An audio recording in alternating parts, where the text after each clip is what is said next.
Uppal elevated కారిడార్కు సంబంధించి తెలంగాణ ప్రభుత్వం కీలక నిర్ణయం తీసుకుంది. ఈ కారిడార్కు మాజీ ఎమ్మెల్యే దివంగత బండారి రాజిరెడ్డి పేరును ఖరారు చేస్తూ ప్రభుత్వం అధికారికంగా ఉత్తర్వులు జారీ చేసింది. ఈ నిర్ణయం పట్ల ఉప్పల్ నియోజకవర్గంలో హర్షాతిరేకాలు వ్యక్తమవుతున్నాయి. ఉప్పల్ కారిడార్కు రాజిరెడ్డి పేరు పెట్టడంపై ప్రస్తుత ఎమ్మెల్యే బండారు లక్ష్మారెడ్డి స్పందించారు.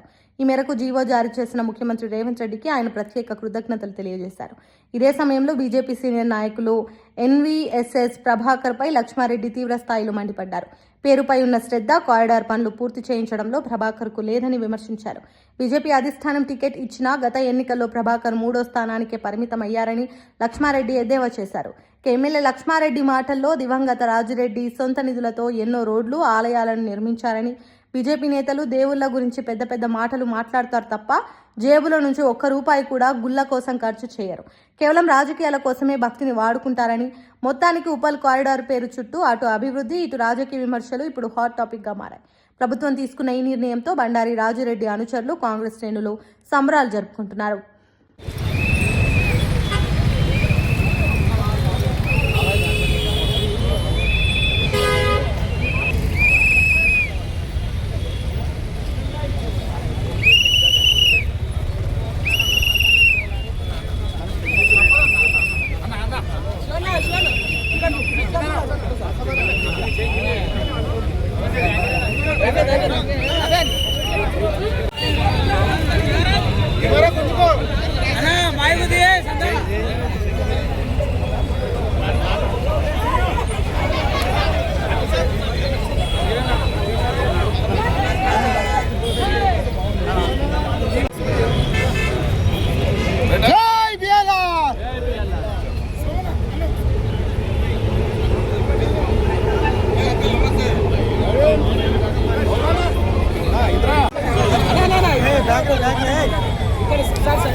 जोहार जोहार राजन्ना जोहार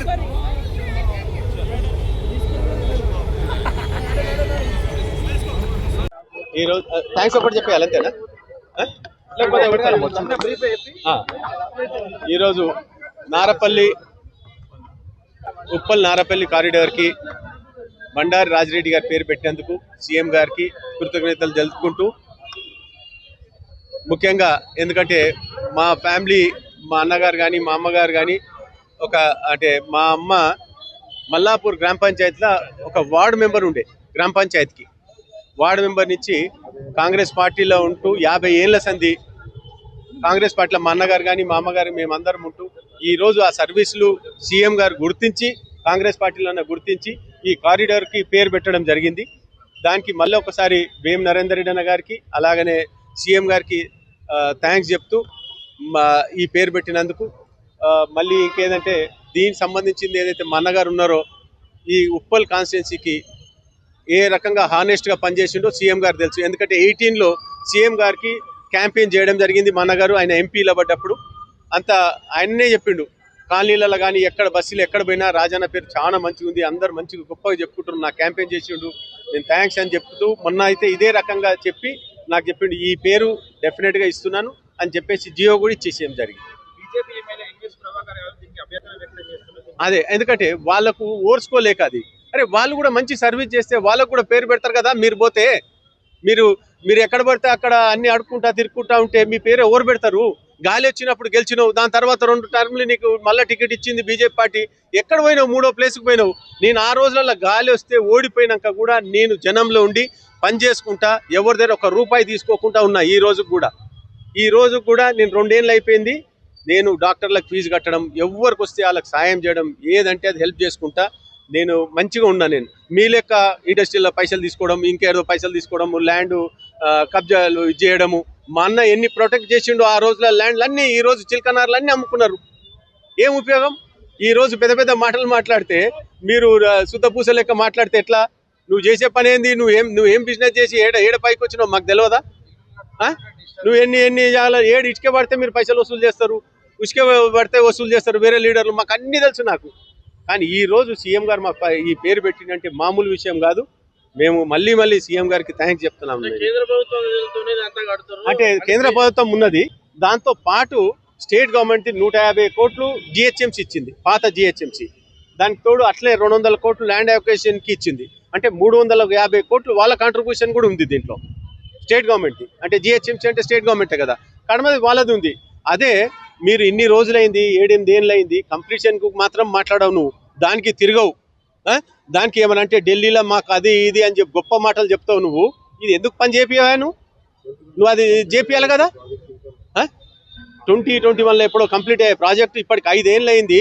ఏం చేస్తున్నావు నువ్వు? దీని మీద ఉన్న శ్రద్ధ, ఏదైతే పేరు మీద ఉన్న శ్రద్ధ, ఆ పని మీద నీకు శ్రద్ధ ఉండదు. ఆ పని మాత్రం చేయవు. ఫస్ట్ ఆ పని చేపి తర్వాత దీని గురించి దీని పేరు గురించి మాట్లాడదు. ఫస్ట్ వంగి ఆ పని చేపించి ఢిల్లీ పో, ఎవరు కాలు చేతులు పట్టుకుంటావో పట్టుకొని చెప్పి.